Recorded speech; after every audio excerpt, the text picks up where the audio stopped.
Que a paz do Senhor seja com todos nós. Eu quero meditar com todos uma palavra da parte de Deus que se encontra no Evangelho segundo escreveu Mateus, no capítulo de número 6 e no versículo de número 34, que a palavra de Deus nos diz assim: Não vos inquieteis, pois pelo dia de amanhã, porque o dia de amanhã cuidará de si mesmo, basta a cada dia o seu mal. Observe esta expressão dita por Jesus: basta a cada dia o seu mal. Eu também quero fazer uma ponte aqui com o Salmo de número 27 e eu quero ler aqui os versículos de número 4, 5 e 6, os versos 5 e 6 do Salmo 27, que diz assim: Porque no dia da adversidade me esconderá no seu pavilhão, no oculto do seu tabernáculo me esconderá, por-me-á sobre uma rocha. Também a minha cabeça será exaltada sobre os meus inimigos, que estão ao redor de mim, pelo que oferecerei sacrifício de júbilo no seu tabernáculo, cantarei, sim, cantarei louvores ao Senhor. Jesus disse que basta cada dia o seu mal. O salmista diz que no dia da adversidade o Senhor nos recolherá, o Senhor nos acolherá, o Senhor nos esconderá no seu pavilhão. O que é adversidade? O que é adversidade? Adversidade são tropeços, falta de sorte, desventura. Adversidade é contrariedade, é revés. Veja que no Evangelho de Mateus o Evangelho de Mateus nos relata as palavras de Jesus.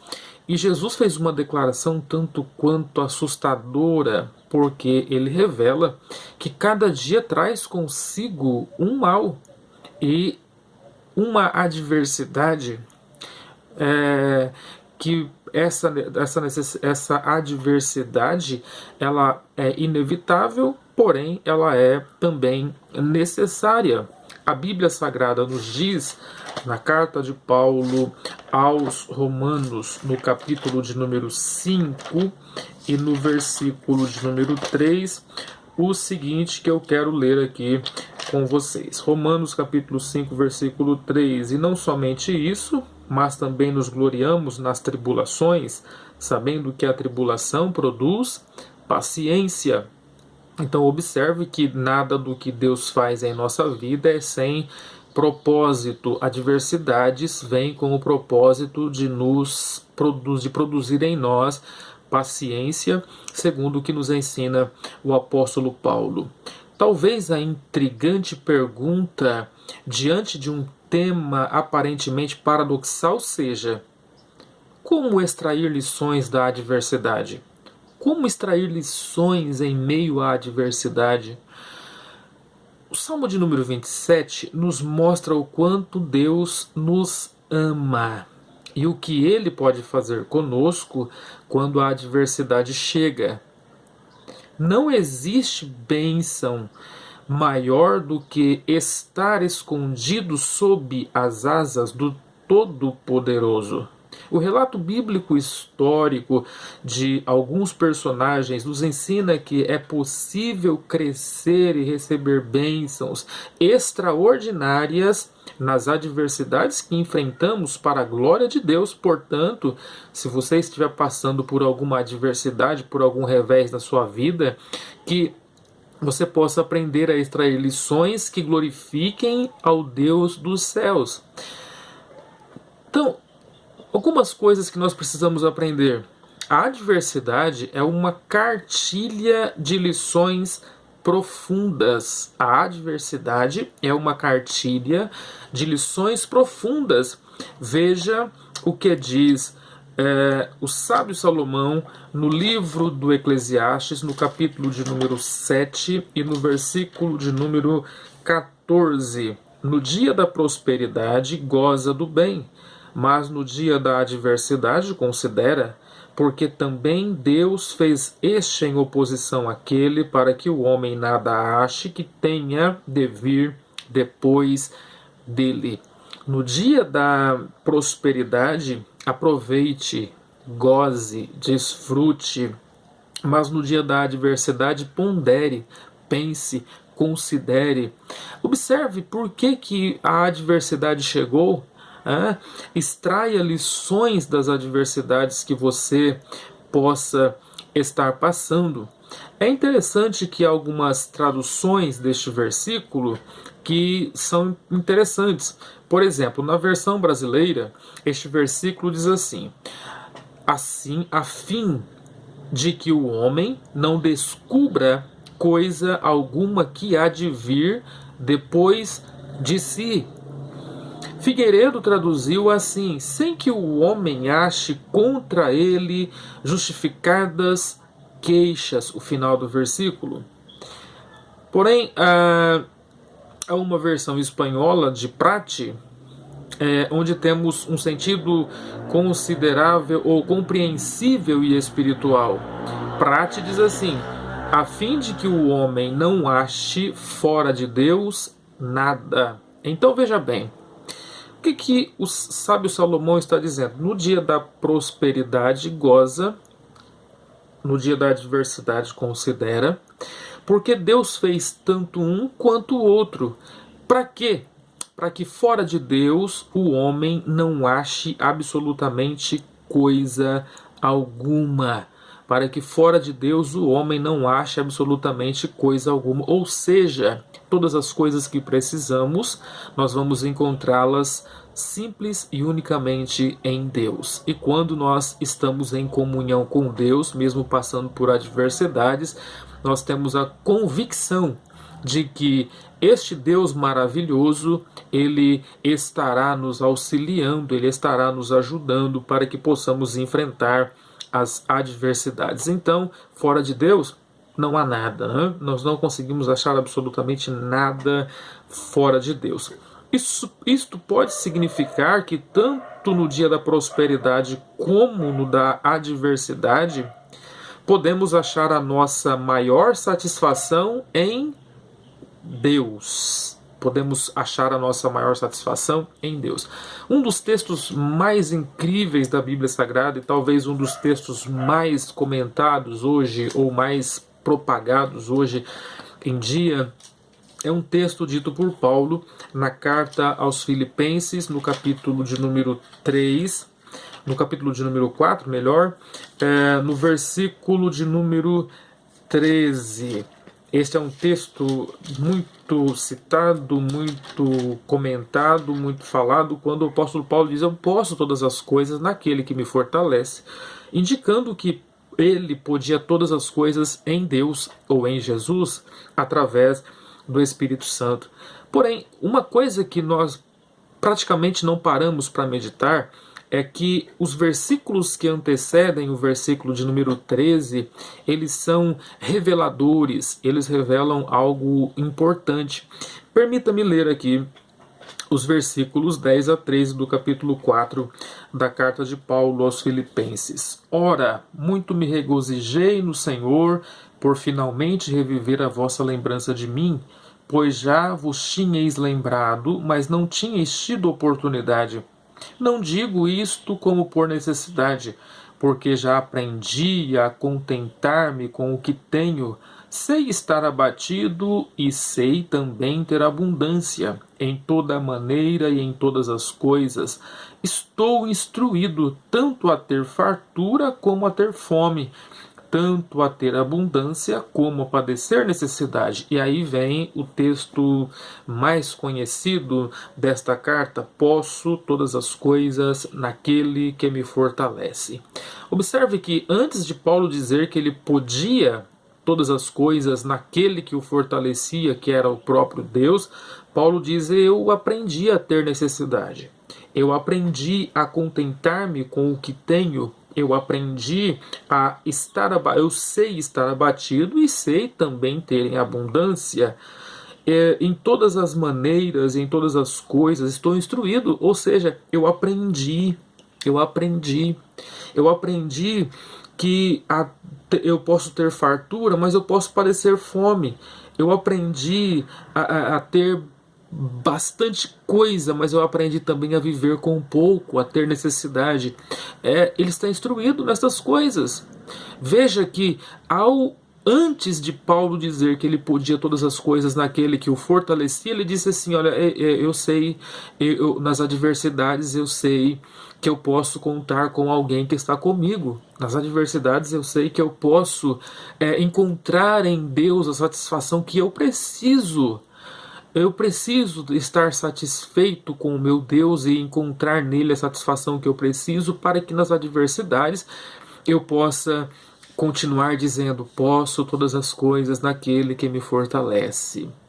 Quando nós aprendemos, quando nós estamos instruídos a padecer necessidades, quando nós estamos instruídos, assim como o apóstolo Paulo, a estar abatido, e mesmo estando abatido, estar contente, mesmo saber contentar com aquilo que temos, então nós podemos dizer, como o apóstolo Paulo disse, com toda certeza, com toda segurança: eu posso todas as coisas naquele que me fortalece, porque ele é o que nos ajuda. Então a primeira coisa que nós aprendemos é que as adversidades, elas são cartilhas de lições profundas.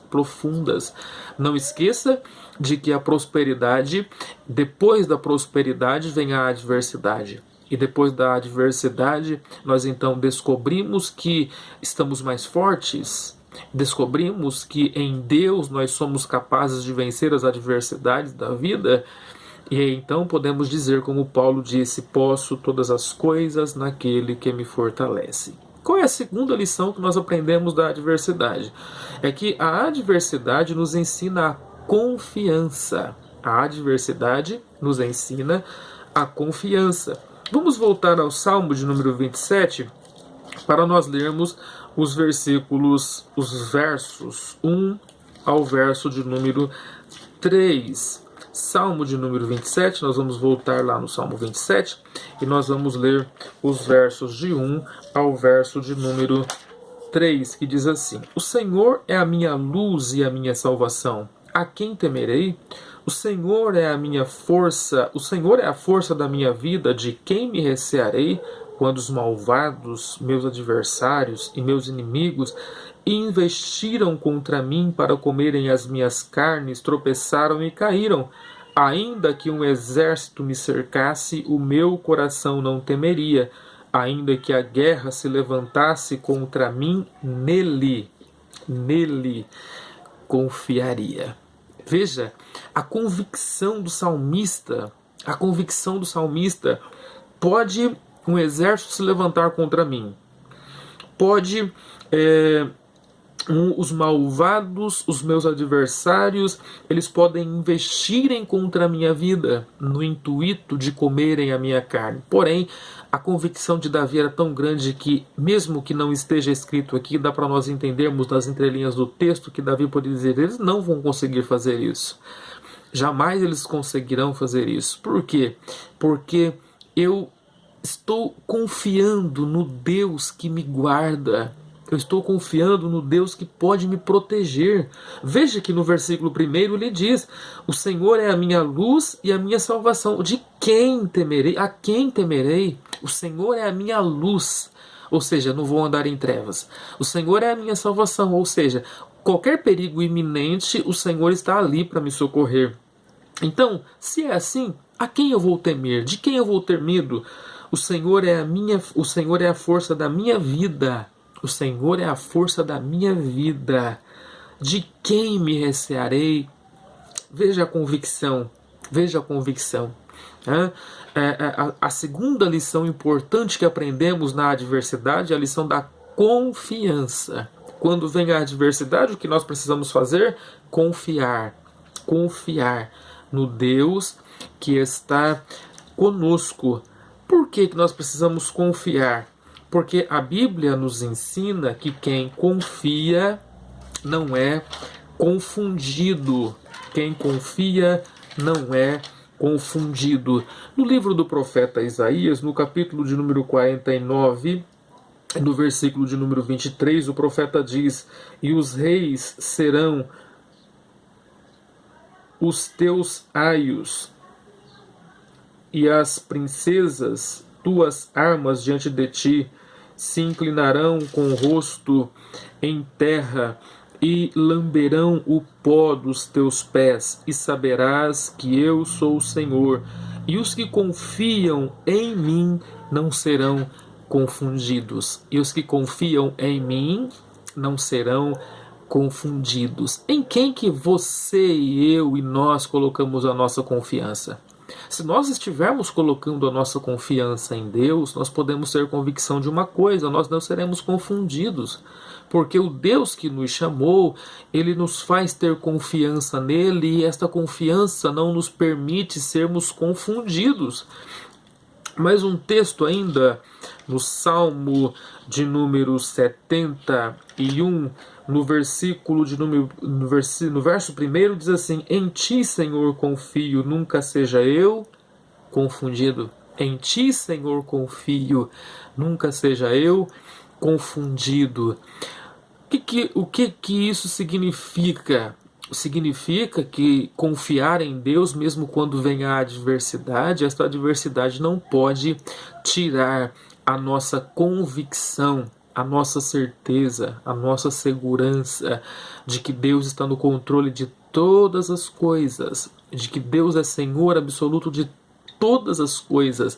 E quando nós confiamos assim em Deus, na certeza de que Ele é Senhor absoluto de todas as coisas, nós temos a segurança de que, ainda que um exército se levante contra a nossa vida, nós não precisamos temer. Ainda que eu ande pelo vale da sombra da morte, eu não temerei mal algum, porque tu estás comigo, a tua vara e o teu cajado me consolam. É assim que diz o salmista no Salmo 23. Quem confia, vence. Quem confia, vence. A vitória é garantida àqueles que confiam. Então, confiar em Deus é segurança de vitória. Confiar em Deus é certeza de vitória. Confiar em Deus é saber que, ainda que esteja tudo muito obscuro à nossa volta, ainda que tudo pareça estar perdido à nossa volta, nós teremos vitória. Nós teremos vitória. A Bíblia nos ensina que um dia um rei foi cercado pelos seus inimigos e ele então foi buscar a Deus. O rei Ezequias, segundo o livro dos Reis, capítulo 19. O rei Ezequias, ele vai buscar a presença de Deus. No versículo de número 3 do capítulo 19 do segundo livro dos Reis está escrito: os quais disseram-lhe, assim diz Ezequias, este dia é dia de angústia e de vitupério e de blasfêmia, porque os filhos chegaram ao parto e não há força para os ter. Porque o rei Ezequias estava cercado, o rei Ezequias estava passando por um momento de aflição, porque Senaqueribe resolveu invadir as terras de Judá, e ele então está preocupado, e ele diz aqui: hoje é dia de vitupério, hoje é dia de blasfêmia, hoje é dia em que os filhos estão para dar à luz, mas não tem, a mãe não tem força para dar à luz ao filho. Agora, veja que interessante, é que no mesmo capítulo de número 19, no versículo de número 35, a Bíblia Sagrada nos diz assim: sucedeu, pois, que naquela mesma noite saiu o anjo do Senhor e feriu no arraial dos assírios 185.000 deles, levantando-se pela manhã cedo, eis que todos eram corpos mortos. O exército de Senaqueribe era grande. Vocês observaram? 185.000 soldados o anjo matou. Isso significa que o exército não era pequeno. Porém, Ezequias resolveu confiar em Deus, e a sua confiança em Deus não foi ofuscada. A sua confiança em Deus teve a sua recompensa. E a Bíblia diz que naquela noite Deus envia um anjo, e o anjo mata de uma só vez 185.000 soldados. Eu não sei quem se levantou ou quantos se levantaram contra você. Não importa se você confia em Deus, a vitória é garantida. A vitória é nossa pelo sangue de Jesus. Então, a segunda lição que nós aprendemos na adversidade é a lição da confiança. A terceira lição que nós aprendemos na adversidade é a lição da providência. A lição da providência. Um dos textos lindos do Antigo Testamento está no livro de Gênesis, no capítulo 21, quando Deus pede para Abraão, seu filho Isaque, em sacrifício. Eles saem para irem oferecer um sacrifício ao Senhor, caminho de 3 dias, e depois eles avistam as montanhas onde Deus determinou que Isaque fosse sacrificado. E quando eles vão subindo, eu acho interessante que Isaque olha para o seu pai e lhe diz assim: meu pai, está aqui o fogo, a lenha, mas o cordeiro do holocausto, onde está? Onde está o cordeiro para o holocausto? É como se Isaque estivesse perguntando: não está faltando alguma coisa aí não, meu pai? A resposta de Abraão é a seguinte: meu filho, Deus para si preparará, ou Deus para si proverá o cordeiro, né? Deus para si proverá o cordeiro. E eles foram caminhando. É óbvio que esse texto tem uma conotação futura para Abraão, escatológica, né? Porque aponta para o sacrifício de Cristo na cruz do Calvário. Deus preparou o cordeiro para si, Jesus, que é o cordeiro que foi imolado desde a fundação do mundo. Porém, o que me chama a atenção é que quando eles chegam lá no lugar onde eles preparam o altar, coloca a lenha, Isaque amarrado e deitado sobre o altar. Quando Abraão vai para imolar o seu filho, Deus brada dos céus: Abraão, Abraão, não faças tal, porque agora eu sei que tu temes a mim, porque tu não negastes o teu filho, o teu único filho a quem tu amas. E veja que interessante, que quando Abraão olha para o lado, ele vê preso pelos chifres um carneiro. Quem foi que deixou este carneiro lá? Então, nós aprendemos no meio da adversidade a lição da provisão. Deus é um Deus de provisão. Deus é um Deus que nos momentos das adversidades, ele, como diz o salmista, né? Eu fui moço, agora sou velho, mas nunca vi desamparado o justo, nem a sua descendência mendigar o pão, porque Deus é um Deus de provisão. Veja que grandes milagres acontecem na adversidade. Quando vem a adversidade, nós podemos estar certos de que grandes milagres acontecerão. Lembra de Elias? Lembra de Elias? Elias prediz contra Acabe e Deus manda Elias ir para o Querite, e quando ele vai para o Querite, ele é sustentado pelos corvos. Ele é sustentado pelos corvos. Enquanto tem água no ribeiro, Elias está tomando água do ribeiro e os corvos estão sustentando Elias. Enquanto tem água no ribeiro, não falta para Elias nem pão e nem carne, porque o Deus da provisão estava cuidando de Elias. Nem que seja aquilo que é necessário para o dia, como Jesus ensina na oração dominical: o pão nosso de cada dia, dá-nos hoje. O certo é que sempre haverá uma provisão de Deus. Quando seca o ribeiro, Deus fala para Elias, veja que coisa linda, Deus fala para Elias: vai para Sarepta, porque eu já ordenei a uma viúva que te sustente. Eu já ordenei a uma viúva que te sustente. Eu acho lindo isso, porque como foi que Deus falou com a viúva? A viúva, quando Elias chega, a viúva, ela olha para Elias e diz: o teu Deus, né? O teu Deus. Então, veja que ela nem sequer, parece que ela nem sequer acreditava que existia um Deus no céu que tomava conta de todas as coisas. E eu imagino que Deus fala com a viúva exatamente quando ela sai para pegar os gravetos para fazer o seu bolo para ela e para o seu filho, para comerem e para morrerem. Mas o Deus da provisão queria sustentar não só o profeta, mas queria também sustentar a viúva. Existem milagres que profetas de Deus usufruíram, mas que também serviram para outras pessoas usufruírem. Então, no meio da adversidade sempre haverá uma provisão. Essas provisões elas serão sempre de milagres extraordinários que nós às vezes nem imaginamos. Em quarto lugar, nós aprendemos que as adversidades elas nos ensinam a soberania de Deus. Tem uma coisa que eu acho extraordinária, soberania de Deus. Eu gosto muito desta palavra, soberania de Deus. Deus é soberano. E em sua soberania, Deus ele faz tudo o que ele quer para a glória do seu nome. Então Deus é soberano.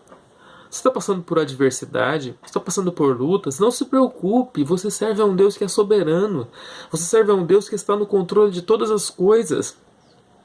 No texto de Marcos, e nós vamos ler aqui, o texto de Marcos, no capítulo de número 4, os versículos 35 ao 41, é uma passagem muito interessante e também uma passagem muito conhecida. Marcos, capítulo 4, versículos 35 ao versículo de número 41, diz assim a palavra do Senhor.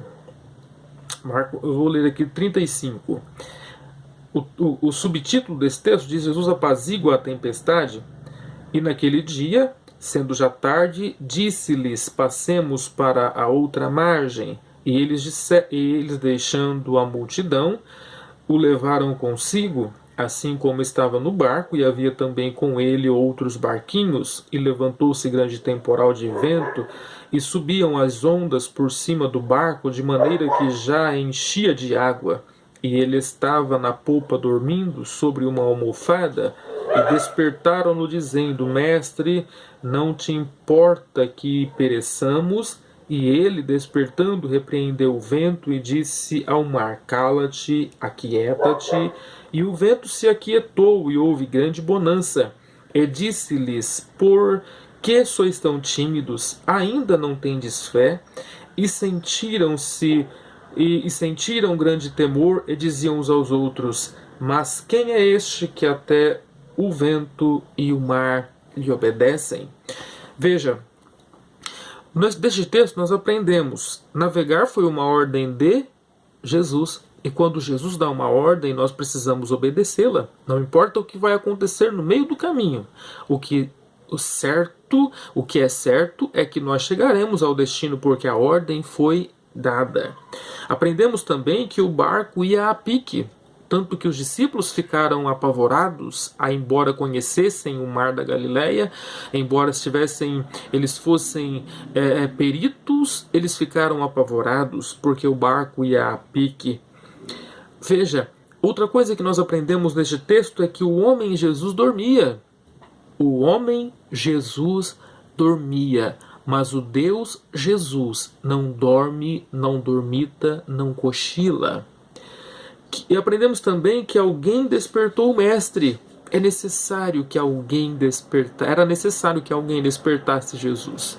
Jesus estava dormindo, como o homem estava dormindo na polpa do barco. O vento se levantou, o mar se agitou. Porém alguém disse: Mestre, mestre, mestre, acorda, vamos a pique, vamos perecer. A autoridade de Jesus é inquestionável. A autoridade de Jesus é inquestionável. Ele é Deus sobre a natureza, mar, vento. Faça silêncio, se acalmem, se acalmem. Isso é muito maravilhoso. A adversidade se levantou contra a sua vida? Desperte Jesus, chame por Ele. Ele vai levantar do seu trono, Ele vai ao encontro de você e vai dar jeito na sua adversidade. Quando Ele dá uma palavra de ordem, até o vento e o mar obedecem. Quem é este? Os discípulos disseram: quem é este que até o vento e o mar lhe obedecem? Este é Jesus, né? Este é o Jesus que nós servimos. Que bênçãos podemos extrair da adversidade? E aqui eu começo a encerrar. Que bênçãos podemos extrair da adversidade? Primeiro, a segurança da companhia divina. A segurança da companhia divina. O texto de Daniel, capítulo 3, é um dos textos mais interessantes que eu acho da palavra de Deus, quando o rei levanta aquela estátua e ele dá ordens para que todos se dobrem, se prostrem diante da estátua. 3 jovens estão em pé, não se dobram, não se curvam. O rei fica irado, manda chamar os jovens, e quando aquele jovem chega, aquele rei pergunta: eu quero saber quem é o Deus que vocês servem para livrar vocês das minhas mãos. A resposta daqueles moços que me chama a atenção: olha, o rei, quanto a este negócio nós não precisamos falar coisa alguma. O Deus a quem nós servimos, ele nos livrará da tua fornalha e das tuas mãos. Caso contrário, caso ele não queira nos livrar, o que importa isso? O que importa de verdade é que nós não nos prostraremos diante da sua imagem. Isso é convicção, isso é certeza, isso é segurança. O final da história, vocês sabem o que aconteceu. O rei está olhando, ele vê 4 homens na fornalha. Foram lançados 3, mas ele vê 4. Por quê? Porque o Deus Todo-Poderoso estava com aqueles 3 moços na adversidade. A segurança da presença divina no meio da adversidade é algo que nos faz regozijar na presença de Deus. Então, a adversidade veio, Deus está com você, não se preocupe. Veja que a garantia da presença divina é a bênção mais importante que nós temos. Não é só uma bênção, é uma promessa. Deus disse para Josué, quando ele estava com medo de assumir a posição, depois que Moisés morreu, no capítulo 1, no versículo 5 de Josué: assim como eu fui com Moisés, eu serei contigo, não te deixarei e não te desampararei. Essa promessa pode ser vigente para mim e para você. Deus diz em Isaías capítulo 41, versículo de número 10, não temas porque eu sou contigo, não te assombres porque eu sou o teu Deus, eu te ajudo e te esforço, e te sustento com a destra da minha justiça. No capítulo 43, no versículo 2, ele diz: quando passares pelas águas estarei contigo, quando passares pelo fogo também estarei contigo, quando pelos rios eles não te submergirão. Ou seja, em qualquer que seja o momento, Deus está conosco. Jesus fez uma promessa gloriosa no capítulo 28, no versículo 20 de Mateus: eis que estou convosco todos os dias até a consumação dos séculos.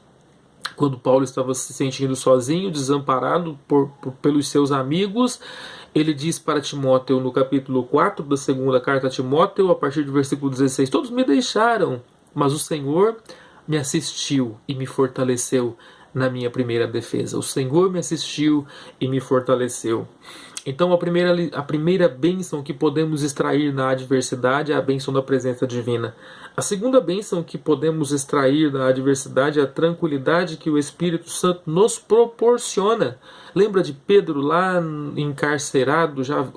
Herodes já tinha matado Tiago e Pedro estava preso. E a Bíblia diz no capítulo 12 de Atos, no versículo 6, que Pedro dormia. O Espírito Santo proporciona essa tranquilidade nos nossos corações. Portanto, na adversidade, nós podemos extrair quais bênçãos? Primeiro, a bênção da segurança da companhia divina. Segundo, a bênção da tranquilidade proporcionada pelo Espírito Santo. E em terceiro lugar, a certeza de que Deus sempre se manterá fiel e irá cumprir a sua promessa. A certeza de que Deus sempre se manterá fiel e irá cumprir a sua promessa. A Bíblia diz que as promessas de Deus, nelas estão o sim e o amém. Ou seja, desde o princípio até o final das promessas de Deus, Jesus está nela. Então, se Jesus está nas promessas, nós podemos ter certeza de que elas se cumprirão. A Bíblia diz em Números capítulo 23, versículo 19, que Deus não é homem para que minta, nem filho do homem para que se arrependa. Quando ele fala, ele cumpre o que ele diz. Então, Jesus também disse em Mateus 24 e 35 que pode passar os céus e a terra, mas as suas palavras jamais passarão. Então, descanse nas promessas de Deus. Mesmo que você esteja passando por adversidades, acredite, Deus está com você. Querido Deus, eterno Pai, quem sabe, Senhor, o meu irmão ou a minha irmã que estará assistindo esta mensagem, ele está passando ou ela está passando por algum tipo de adversidade, que o Senhor possa dar a eles é a segurança e a convicção destes pontos que nós falamos aqui, que nós mencionamos, para a glória do teu santo nome. Pai, nós oramos assim e te agradecemos em nome e para a glória de Jesus, o teu Filho. Amém.